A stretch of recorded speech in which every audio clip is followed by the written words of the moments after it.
झुटो माया जाने हरि बोला झुटो माया जाने दुई दिनको जिन्दगानी कर्कलाको पानी दुई दिनको जिन्दगानी कर्कलाको पानी दुई दिनको जिन्दगानी कर्कलाको पानी दुई दिनको जिन्दगानी कर्कलाको पानी। बोले आनंद कंद भगवान को। अगाडि आएर भगवानका विभिन्न 24 अवतारहरूको वर्णन गर्न लाग्नुहुन्छ। सबैभन्दा पहिले भगवानले सनक सनन्दन सनातन र सनत कुमार यी 4 ऋषि कुमारहरूको रूपमा अवतार लिनुभएको थियो भने दोस्रो अवतार भगवानको वराह अवतार थियो।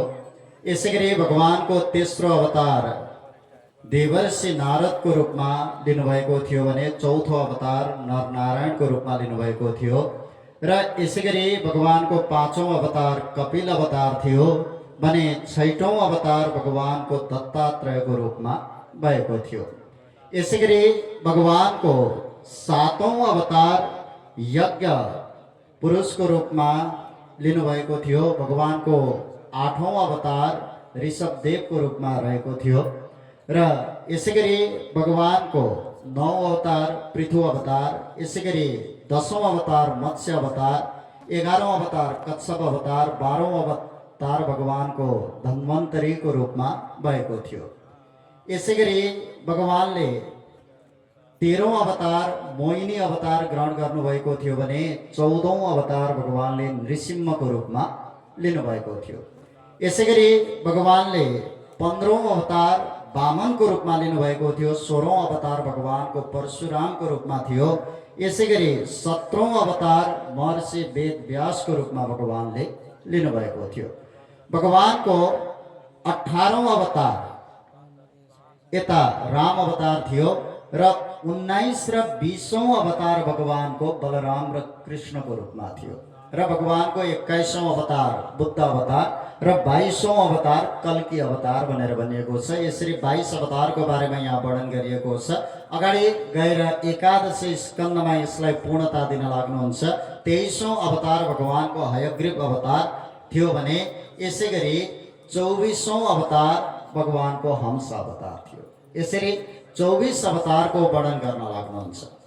अगाडि आएर द्वापर युगको अन्त्यमा महर्षि वेदव्यासजीले विचार गर्न लाग्नुभएछ कि अब त चाँडै नै कलियुग लाग्दैछ, यी कलियुगका प्राणीहरू कस्ता हुनेछन् हेर्नु पर्यो भनेर ध्यान दृष्टिले हेर्न लाग्नुभएको त राम राम राम राम मन्द बुद्धि पनि मन्द अनि यसैगरी शक्ति पनि अत्यन्त मन्द। आफ्नो जीवन चलाउन पनि धौधौ पर्ने रहेछ कलियुगका यी प्राणीहरूलाई भने यिनीहरूले यी धर्मशास्त्रका कुराहरू कसरी बुझ्छन्, यिनीहरूको कल्याण गर्नु पर्यो, यिनीहरूको उद्धार गर्नु पर्यो भनेर महर्षि वेदव्यासजीले एउटा वेदलाई चतुर्वेदको रूपमा विभाजित गर्न लाग्नुभयो। तर पनि महर्षि वेदव्यासजी महाराजको मनमा सन्तोष भएन।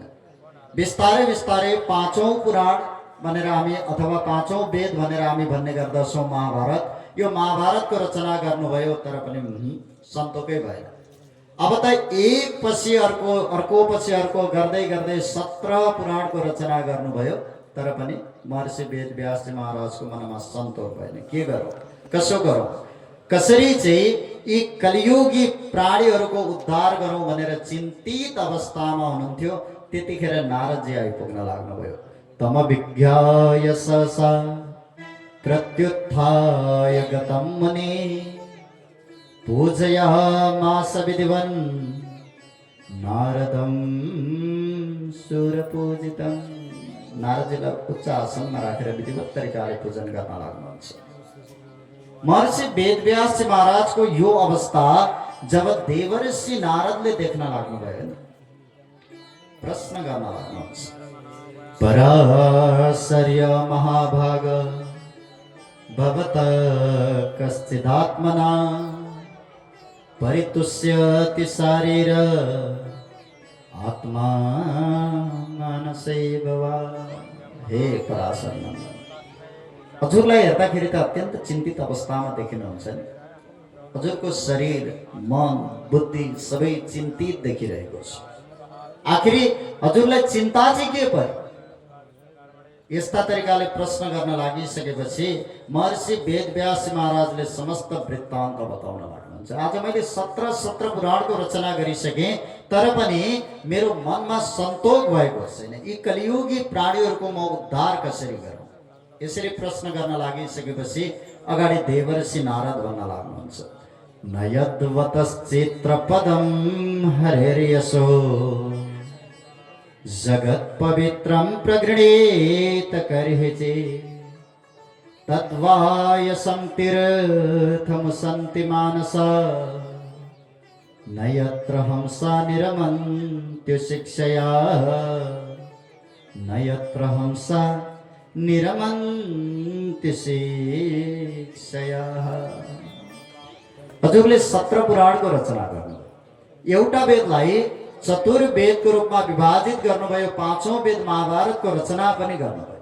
तर यति सबै गर्दा गर्दै पनि जगतलाई पवित्र गर्नेवाला भगवान श्री कृष्णको यशको गान त हजुरले कहीँ पनि गर्नुभएको छैन। तसर्थ भगवान श्री कृष्णको यशको गान गर्नुहोस्, अवश्य पनि सन्तोष मिल्नेछ, हजुरको मनमा शान्ति हुनेछ। मलाई नै हेर्नुहोस् न, आफ्नो पूर्व जन्मको वृत्तान्त बताउन लाग्नुहुन्छ। म अघिल्लो जन्ममा दासी पुत्र थिएँ। मेरा पिता कस्तो हुनुहुन्थ्यो मैले देखिनँ। मेरो जन्म पश्चात पिताको मृत्यु। जब म अलिकति बुझ्ने भएँ, अलिकति जान्ने भएँ, मेरो माता भने पनि पिता भने पनि इष्ट मित्र दाजुभाइ जुजु भने पनि उनै मेरी आमा थिइन्। मेरी आमा अरूको घरमा गएर काम गर्नुहुन्थ्यो, दासत्व गर्नुहुन्थ्यो, अनि त्यहाँबाट केही मिलेको खानेकुराहरू लिएर आउनुहुन्थ्यो, पहिले मलाई खुवाउनुहुन्थ्यो। रह्यो भने आफू पनि खाने गर्नुहुन्थ्यो, रहेन भने कहिलेकाहीँ भोकै पनि सुत्ने गर्नुहुन्थ्यो। आमा जसले सारा संसारका दुःख कष्टहरू सहेर आफ्ना सन्ततिलाई सुख दिन खोज्दछ अथवा सुख दिन्छ, उनीलाई त भनिन्छ नि आमा। मेरी ती आमा जसले मेरो लागि कति दुःख कष्ट आदि गर्नुभयो, वर्णनै गर्न सक्दैन। एकचोटिको कुरो, चतुर्मासाको बेला सन्तहरू सत्सङ्ग गर्नको लागि 4 महिना बस्ने गरी हाम्रो गाउँमा आउनुभएको थियो। ब्राह्मण परिवार भएको कारणले गर्दा ती सन्तहरूको सेवा गर्न मेरी आमालाई भयो। ती सन्तहरूको सेवा गर्नुहुन्थ्यो, भोजन बनाउनुहुन्थ्यो, खुवाउनुहुन्थ्यो, वस्त्र आदि धोइदिने गर्नुहुन्थ्यो। अनि सन्तहरूले खाइसकेपछि पहिले मलाई खुवाउनुहुन्थ्यो, अनि रहेछ भने आफू पनि खाने गर्नुहुन्थ्यो। म सन्तहरूले सुनाउनु भएका ती कथाहरू, भगवानका ती पवित्र कथाहरू श्रवण गर्थे। बिस्तारै बिस्तारै 4 महिना व्यतीत भयो। सन्तहरू हाम्रो ठाउँ छोडेर जान लाग्नुभयो। म पनि उनै सन्तहरूको पछि पछि जान लागे। एकजना सन्तले भन्न लाग्नुभयो, हे बाबु तिमी कहाँ जाँदैछौ? मैले भन्न लागे, हे गुरुदेव मलाई पनि साथमा लिएर जानुहोस्, म पनि हजुरहरू सँगै जान्छु, हजुरहरूको सेवा गर्छु। यसको बदलामा हजुरहरूले केही दिनु पर्दैन, बस भगवानका मीठा मीठा कथाहरू श्रवण गराइदिनुहोस्, यति भए पुग्छ। एकजना सन्तले भन्न लाग्नुभयो, बाबु तिमीलाई थाहा छ, तिमी तिम्री आमाको एकमात्र सन्तान, एउटा मात्र छोरो। यदि तिमी हामीसँग गयौ भने नि बाबु, तिम्री आमाले हामीलाई श्राप दिन्छ, गाली गर्छ। 4 महिनासम्म मैले सन्तहरूको सेवा गरेँ, आखिरी के पाएँ? भएको एउटा छोरो पनि गुमाएँ। हुँदैन बाबु, तिमी हामीसँग जाँदैनौ। यदि तिमी हामीसँग जानु छ भने कि त आमासँग बिदा मागेर आऊ, कि त आमाको सेख पछि। बाबु भक्ति गर्नको लागि बनैमा जानुपर्छ र घरमा बसेर पनि त भगवानको भक्ति गर्न सकिन्छ नि। तत्काल मलाई सन्तहरूले द्वादशाक्षरी मन्त्रको ज्ञान दिन लाग्नुभयो। म घर फर्केर आउन लागे। यसरी घर फर्केर आउन लागिसकेपछि बिहानै उठ्ने, स्नान आदि गर्ने, सन्ध्या वन्दन आदि गर्ने, तत्पश्चात उनै सन्तहरूले दिनुभएको द्वादशाक्षरी मन्त्रको जप गर्ने गर्दथे। अब त बिस्तारै बिस्तारै मैले यो क्रमलाई बढाउन लाग्यो। मेरी आमा चिन्तित हुन लाग्नुभयो। आमाहरूलाई भलै कहिलेकाहीँ सन्ततिहरू गलत मार्गमा गयो भने त्यतिखेर त्यत्रो धेरै चिन्ता हुँदैन अरे के। अलिकति धारी जुगा पालेर झोलीमाला लिएर दिनको 2-4 घन्टा जप गर्न लाग्यो भने त्यतिखेर चिन्ता हुन्छ। ओहो, अब त यो त जोगी भन्ने भयो, यसले विवाह आदि पनि नगर्ने भयो, मेरा त सन्तानै नासिने भयो, चिन्ता हुन्छ। त्यतिखेर मेरी आमाको पनि अवस्था त्यही भयो। अब त विवाह गरिदिने कुरा गर्न लाग्नुभयो। कहिलेदेखि म आमालाई पर्खेर बसिरहेको छु। अब विवाह भयो भने त धर्मपत्नीलाई पनि पर्खिनु पर्यो नि। घरमा धर्मपत्नी आएपछि त सन्तान आदि पनि होला, ती सन्ततिलाई पनि त पर्खिनु पर्यो। ती सन्ततिहरूलाई पर्खिँदा पर्खिँदै कहिले म आफै जाने हो, केही निश्चितै भयो। मैले भगवानसँग पुकारा गर्न लागे, हे भगवान, म माथि कृपा गर्नुहोस्, म माथि अनुग्रह गर्नुहोस्। तर भगवानले अनुग्रह त गर्नुभयो नि बाबामा, तर दैव पनि निष्ठुरी रहेछ। एक दिनको समय मेरी आमा साँझको समयमा गोदोहन गर्नको लागि भनेर जाँदै हुनुहुन्थ्यो। जाँदा जाँदै बाटोमा एउटा डोरी जस्तो चिज देख्न लाग्नुभएछ। विचार गर्न लाग्नुभयो, कोही नयाँ बटुवा यो मार्गबाट आयो भने त यसमा अल्झेर लाग्छ। आफ्नो लागि हेर्नु भएन, अरूको लागि हेर्नु। यो डोरीलाई मैले यहाँबाट निकाल्दिनु पर्छ। यति विचार गरेर ती मेरी आमाले त्यो डोरी जस्तो चिजलाई पक्रेर अर्कोतिर सार्न खोज्नु भएको थियो। तर साँझको समय भएर दृष्टि भ्रम भएछ, त्यो त डोरी नभएर सर्प भएछ।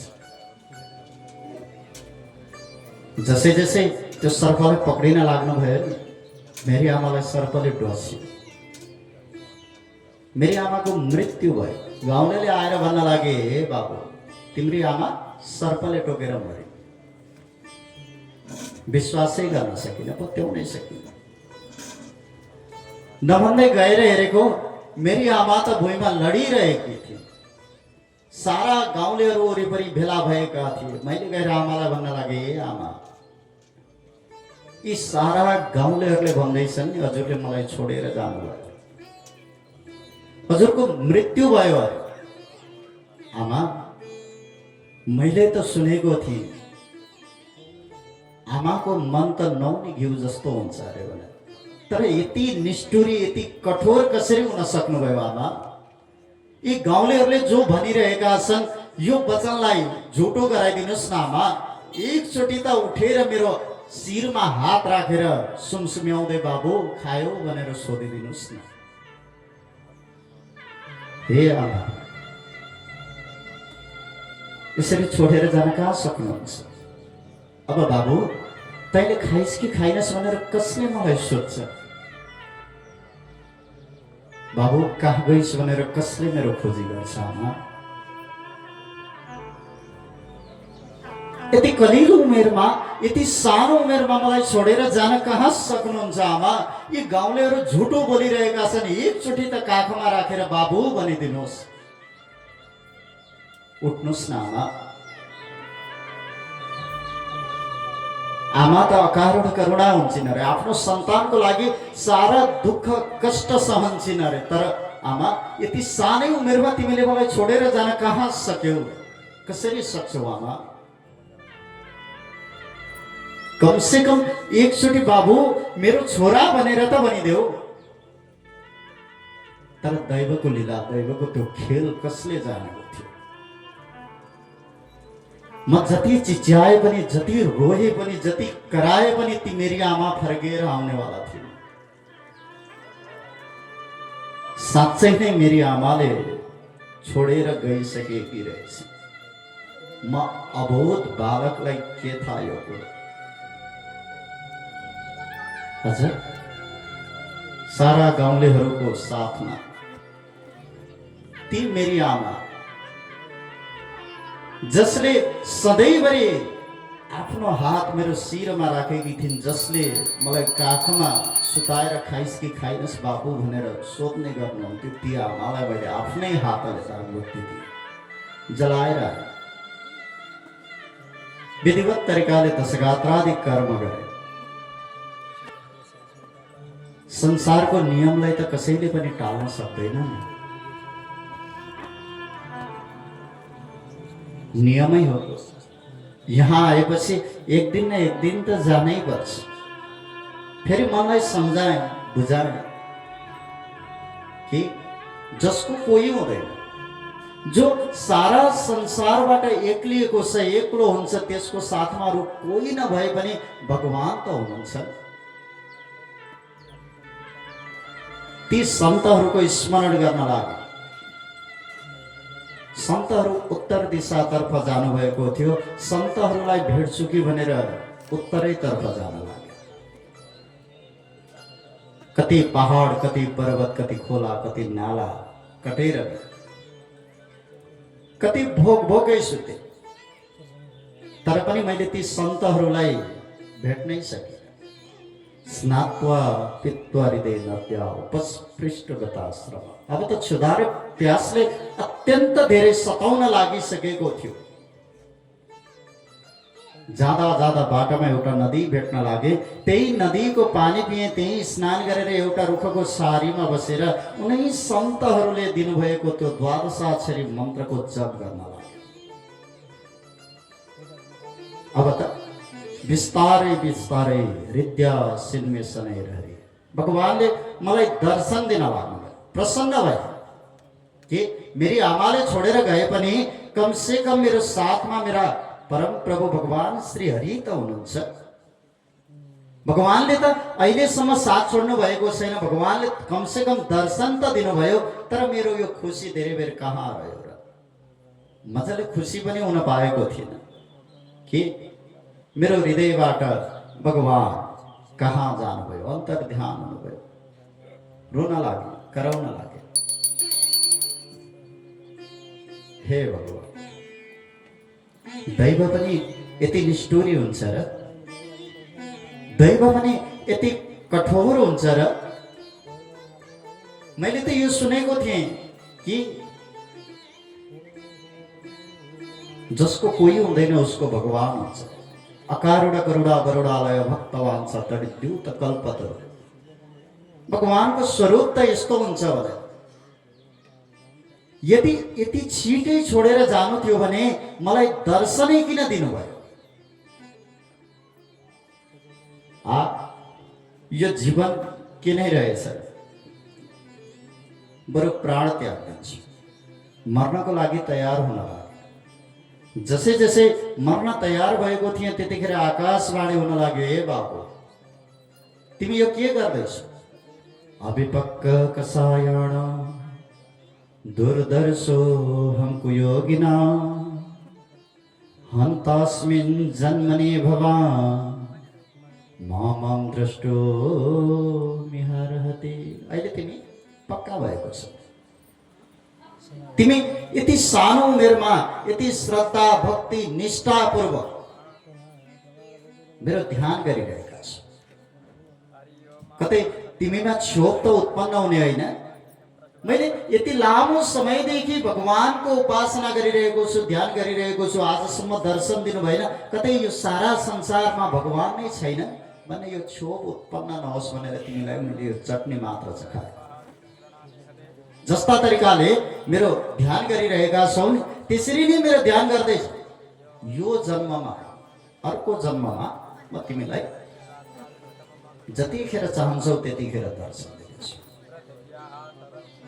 म त्यही वृक्षको फेदमा बसेर त्यही द्वादशाक्षरी मन्त्रको जप गर्न। बिस्तारै बिस्तारै समय बित्दै बित्दै गयो। आकाशमा मेघगणहरू एक अर्कामा ठोकिन लागे। त्यसबाट वर्षा हुन लाग्यो। अत्यन्त ठुलो साम्वर्तक आदि गरिएका मेघगणहरूले वर्षा गराउन लाग्यो। पृथ्वीको सतहबाट पानी माथि आउन लाग्यो। सारा संसारमा जति पनि प्राणीहरू थिए ती प्राणीहरूलाई बिस्तारै बिस्तारै भगवानले आफ्नो उदरमा समाहित गरिराख्नु भएको थियो। भगवानको त्यो उदरमा गएर कहिले म पनि समाहित भएछु थाहै भएन। आज सारा संसार जलमग्न भएको छ। भगवान श्रीमन्नारायण शेषशय्यामा शयन गर्नु